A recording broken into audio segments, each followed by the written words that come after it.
Hey, everybody. I want to share with you today from a passage of scripture that's found in Genesis chapter 26. It's a great story about not giving up. So I want to encourage you for the next 15 minutes or so to dig it again. And I want to look at verse 12 and 13 to start off with. And I'm going to kind of jump around. It says, Isaac sowed in the land and reaped in the same year 100-fold. And the Lord blessed him. The man began to prosper and continued prospering until he became very prosperous. And let's go to verse 18. It says, Isaac dug again the wells of water which they had dug in the days of Abraham his father, for the Philistines had stopped them up after the death of Abraham. He called them by the names which his father had called them. And go down to verse 22. It says, and he moved from there and dug another well, and they did not quarrel over it. So he called its name Rehoboth, because he said, for now the Lord has made room for us, and we shall be fruitful in the land. Verse 24, and the Lord appeared to him the same night and said, I am the God of your father Abraham. Do not fear, for I am with you. I will bless you and multiply your descendants for my servant Abraham's sake.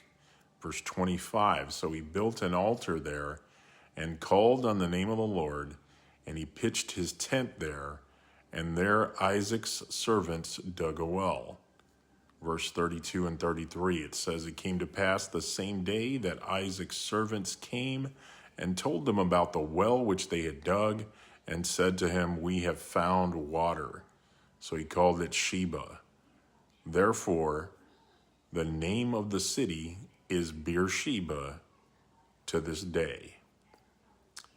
You know, there's some things in your life that were flowing at one time.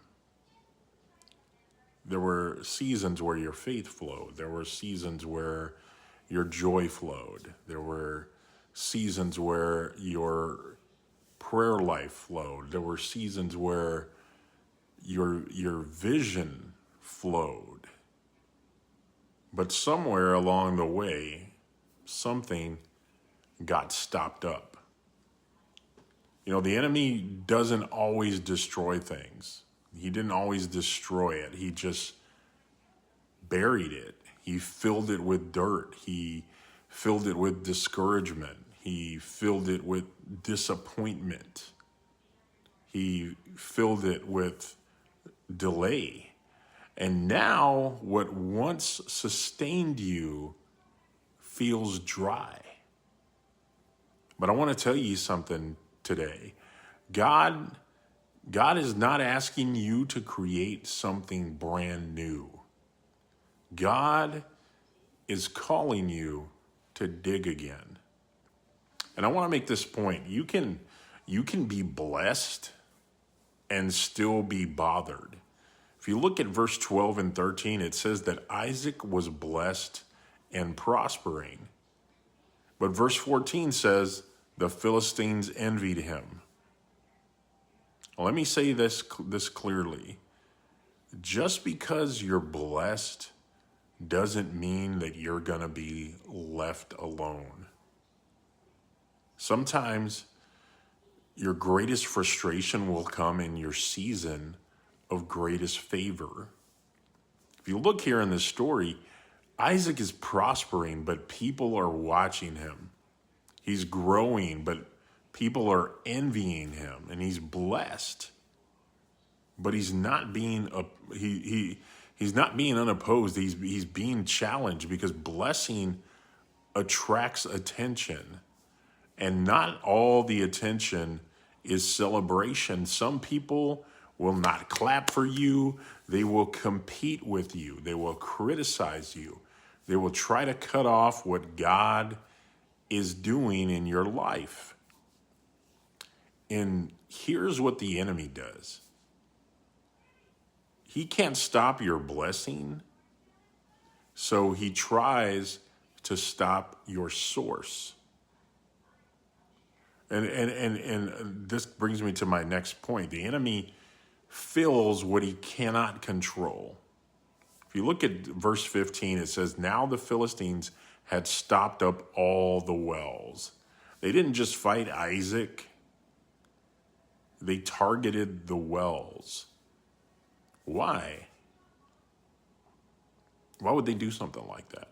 Well, because wells represent life. Wells represent access. Wells represent sustainability.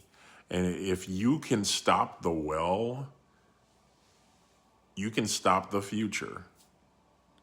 And I want you to listen to me here. Hear me out. The enemy is not always after your present.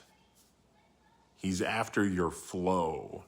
He's after your consistency. He's after your connection to God. He wants to fill your well with doubt, fear, bitterness, offense, weariness. Because if he can fill your well, you will look blessed on the outside, but you'll be dry on the inside. And that's why digging again is a decision. It's not a feeling, it's a decision. If you look at verse 18, it says, "And Isaac dug again the wells." He dug again. Not because it was easy, not because it was convenient, not because he felt like it. He dug again because he understood something. He understood that what sustained the previous generation can sustain this generation, because these were Abraham's wells. And that means there was history in them. There was covenant in them. There was promise in them. But the enemy had buried them. And Isaac had to make a decision. He made a decision. He said, "I'm not going to live dry when there is water beneath me." Let me say that again.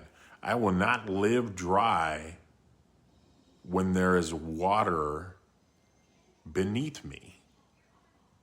And some wells have to be reopened before new ones are released. Isaac didn't start with new wells. He started with old ones. He reopened what had been buried. And some of us, some of us are asking God for something new, and God is saying, go back and dig again. Go back to prayer. Go back to the word. Go back to worship. Go back to obedience. Go back to your first love. Because sometimes the breakthrough is not ahead of you. It is beneath what has been neglected. And you have to expect conflict when you start digging. When you start digging, conflict is going to come. Look at verse 20 of chapter 26. It says that they quarreled. And then verse 21 says, they quarreled again. Every time Isaac dug, conflict followed. Every time.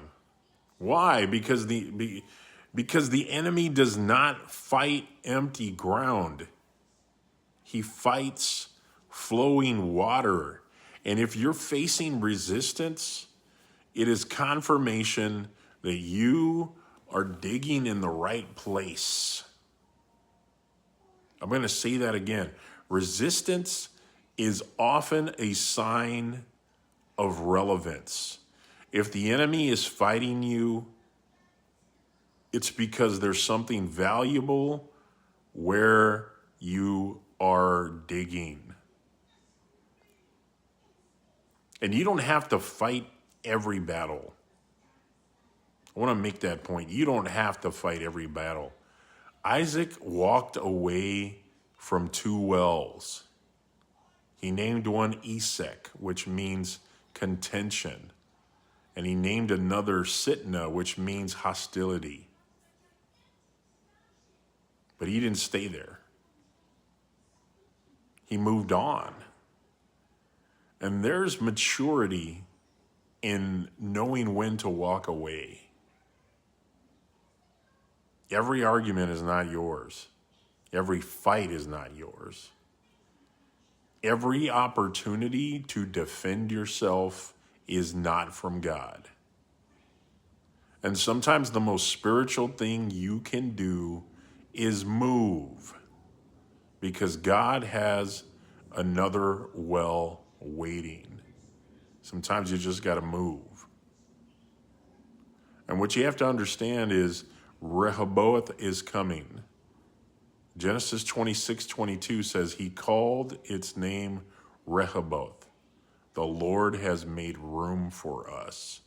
Rehoboth means room, expansion, freedom. No more fighting, no more contention, no more striving, just space to flourish. And I came to tell you this, and I want to speak this over your life. Rehoboth is coming. God is about to bring you into a place where you don't have to force it. You don't have to fight for it. You don't have to beg for it. He's making room for you. God is making room for you. But here's the thing that you got to understand too, is that altars are going to come before, altars have to come before sustainability. If you look at verse 25, it says, he built an altar and dug a well. And I want you to notice the order. Altar first, well second. Worship before provision. Presence before productivity. And if you want lasting flow in your life, you need a place of encounter. Isaac did not just dig wells, he built altars because he understood something. Water sustains the body, but the presence of God sustains the soul. And he started with an altar first. And when you do that, God will confirm what he promised. If you look at Genesis 26:24, it says, do not fear, for I am with you. God shows up after obedience, after digging, after moving, after trusting. And he reminds Isaac, I am with you. I am with you.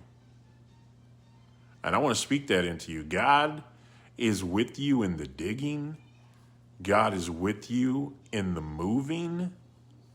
God is with you in the waiting. You're not alone in this process. And what you dig today will bless tomorrow. Look at verse 32. They tell Isaac, we have found water. After all the digging, after all the moving, after all the resistance, they found water. And not just water. They found a named place, a legacy place, a covenant place, Beersheba. What Isaac dug became generational. And what you dig today will outlive you. Your prayer life will outlive you. Your faith will outlive you. Your obedience will outlive you. So you need to dig it again. Some of you are standing on buried wells and you're frustrated because you're thirsty, but the water is still there. It's just covered by pain, covered by delay, covered by discouragement. And God is telling you to not quit. He's telling you, don't quit. He's telling you to dig again. Dig again. Dig through the hurt. Dig through the doubt. Dig through the dryness, because beneath the surface, there is still water. There's still water there. And today needs to be a digging moment for you. Not tomorrow, not next week, today.